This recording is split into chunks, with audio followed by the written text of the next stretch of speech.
Hey everyone, आजकल हम सब चैट जीपीटी जैसे चैटबॉट से कितनी बातें करते हैं, है ना? हम उनसे कुछ भी पूछते हैं और वो बिल्कुल एक इंसान की तरह फटाफट जवाब दे देते हैं।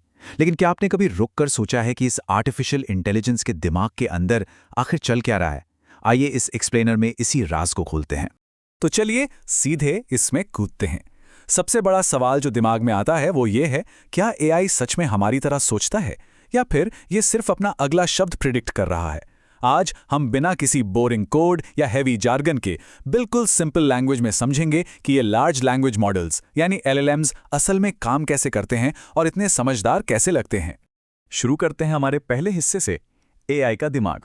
तो ये एलएलएम आखिर है क्या? बेसिकली ये एक बहुत ही बड़ा न्यूरल नेटवर्क होता है जिसे इंटरनेट के ह्यूज अमाउंट ऑफ टेक्स्ट पर ट्रेन किया जाता है।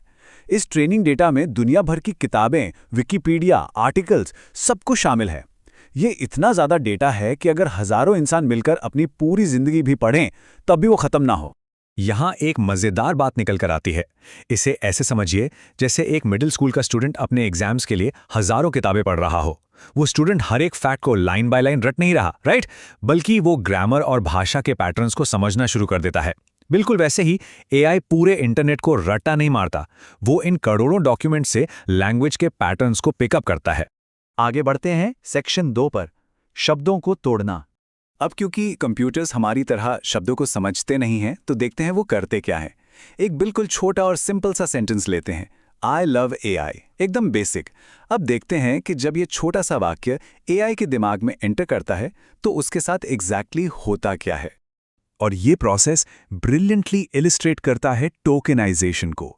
एआई इस पूरे सेंटेंस को एक साथ पढ़ने के बजाय इसे छोटे छोटे टुकड़ों में तोड़ देता है, जिन्हें हम टोकन्स कहते हैं। फिर इन टोकन्स को नंबर्स में कन्वर्ट कर दिया जाता है। सोचिए, जैसे हम अपने दोस्तों को पहचानने के लिए उनके फ़ोन नंबर्स का इस्तेमाल करते हैं ना, बिल्कुल वैसे ही एआई इन शब्दों को आईडीज़ यानी इन नंबर्स के जरिए प्रोसेस करता है।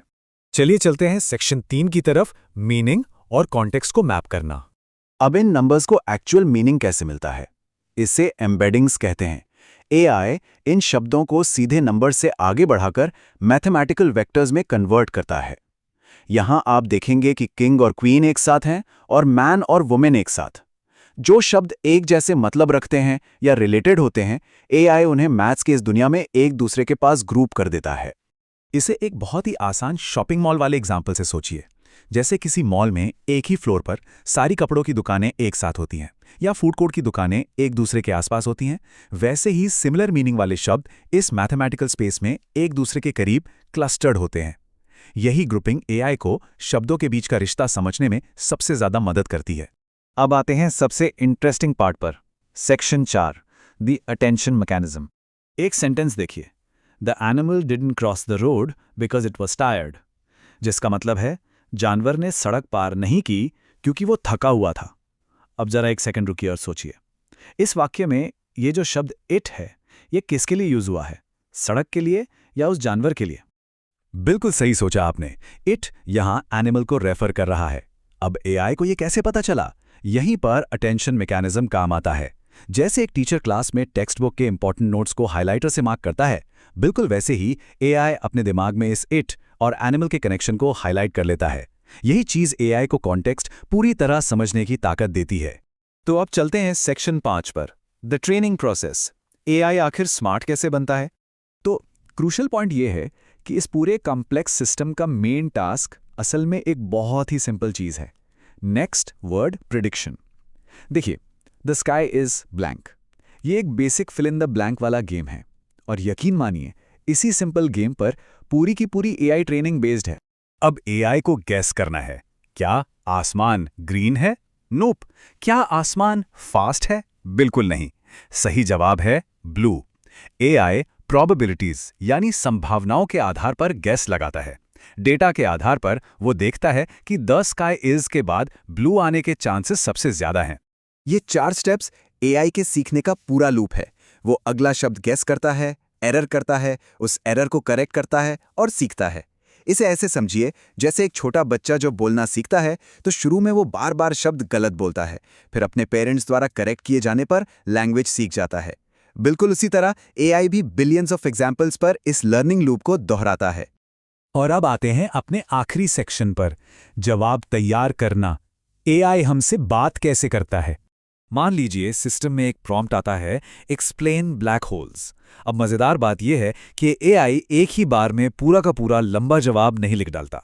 वो कोई प्री रिटन आर्टिकल सर्च करके कॉपी पेस्ट नहीं कर रहा होता। असल में एआई जवाब को एक एक टोकन यानी एक एक शब्द करके जनरेट करता है। जैसे हम इंसान जब बात करते हैं तो हम नेचुरल तरीके से अपना अगला शब्द सोचते चले जाते हैं, है ना? बिल्कुल वैसे ही एआई प्रोबेबिलिटीज कैलकुलेट करके सबसे नेचुरल अगला शब्द चुनता जाता है। इसीलिए स्क्रीन पर हमें जवाब एक एक वर्ड करके टाइप होते हुए दिखता है। तो इन सब कॉम्प्लेक्स बातों का निचोड़ एक आसान इक्वेशन में क्या है? AI magic is equal to scale plus data plus mathematics. ये ध्यान रखने वाली बात है कि AI हमारी तरह एक्चुअल में कॉन्शियस होके नहीं सोचता। उसकी जो इंटेलिजेंस हमें दिखती है वो बस एक मैसिव स्केल पर पैटर्न्स को पहचानने और अगला शब्द प्रेडिक्ट करने की कमाल की क्षमता है। और ये बात हमें एक बहुत ही इंटरेस्टिंग सवाल पर लाकर खड़ा कर देती है।